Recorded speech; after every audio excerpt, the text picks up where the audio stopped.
একটা ছোট গ্রামে, যেখানে কাঁচা ঘরবাড়ি, ভাঙাচোরা রাস্তা আর দারিদ্র্যের বাস ছিল, সেখানে এক দিনমজুর রহমত তার স্ত্রী আর ৩ সন্তানকে নিয়ে থাকত। তার পরিবারের ভরণপোষণ নির্ভর করত শুধু রহমতের রোজগার মজুরির ওপর।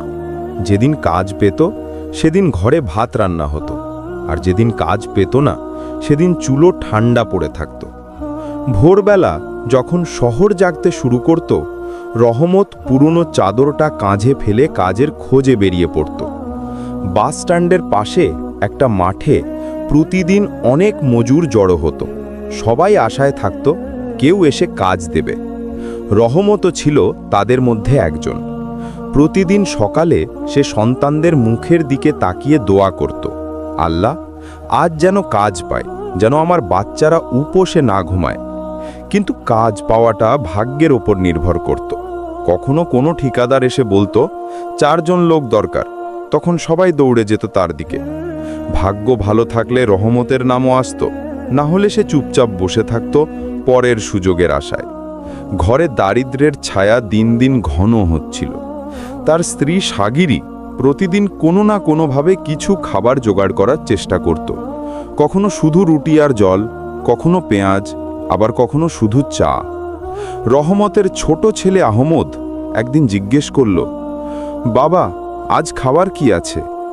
রহমতের কোনো উত্তর ছিল না, শুধু মাথায় হাত বুলিয়ে বাইরে বেরিয়ে যেত।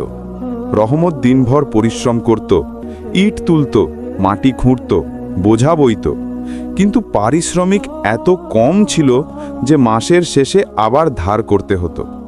একদিন এক বড় ঠিকাদার এসে বলল, 10 দিনের কাজ আছে, মজুরি পাবি, কিন্তু খাটুনি অনেক। রহমত সঙ্গে সঙ্গে রাজি হয়ে গেল। 10 দিন তার জীবনের সবচেয়ে কষ্টের দিন ছিল। রোদে পুড়ে, ঘামে ভিজে, ক্লান্ত শরীরে কাজ করত। তবু প্রতিদিন শেষে মনে হতো আজ ঘরে খাওয়ার ব্যবস্থা হবে। 10 দিন পর ঠিকাদার যখন টাকা দিল, রহমতের হাতে কয়েক হাজার টাকা এলো। তার কাছে সেটা ছিল অনেক বড় সুখ।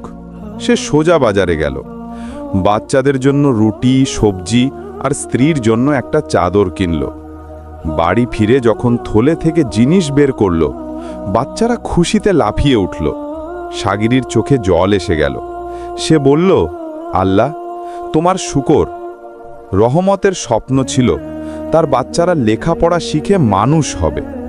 সে চাইতো আহমদ ডাক্তার হবে আর তার মেয়ে আমেনা শিক্ষিকা। কিন্তু বাস্তবতা ছিল স্কুলের ফি দেওয়ার মতো টাকাও তাদের ছিল না। তবু রহমত ঠিক করল সে প্রতি মাসে অল্প অল্প করে টাকা জমাবে, যদিও তার জন্য উপোস করতে হয়। সময় কেটে গেল।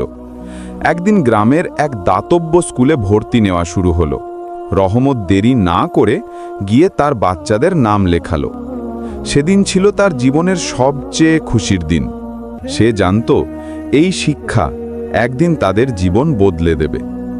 বছর কয়েক পর আহমদ এক সফল ডাক্তার হলো, আর আমেনা হলো শিক্ষিকা। রহমত তার জীবনের সব কষ্ট সহ্য করেছে, কিন্তু তার সেই ত্যাগ বৃথা যায়নি। একদিন আহমদ তার প্রথম বেতন রহমতের হাতে দিল। রহমতের চোখে জল এসে গেল। আহমদ বলল, বাবা, এসব তোমার পরিশ্রমের ফল। রহমত মাথা নিচু করে বলল, আল্লাহ, তুমি দেখেছ আমি শুধু চেষ্টা করেছি। রহমত সারা জীবন মজুরি করে গেছে, কিন্তু আজ তার স্বপ্ন পূরণ হয়েছে। এই গল্প শুধু রহমতের নয়, প্রত্যেক সেই মানুষের যে দারিদ্র আর কষ্টের মাঝেও নিজের স্বপ্ন বাঁচিয়ে রাখে। রহমতের মতো মানুষরা আমাদের শেখায় সাহস, পরিশ্রম আর ধৈর্য থাকলে জীবনের যে কোনো বাধা পেরিয়ে স্বপ্ন একদিন সত্যি হয়। ভিডিওটি ভালো লাগলে ভিডিওটি শেয়ার করে চ্যানেলটি সাবস্ক্রাইব করবেন।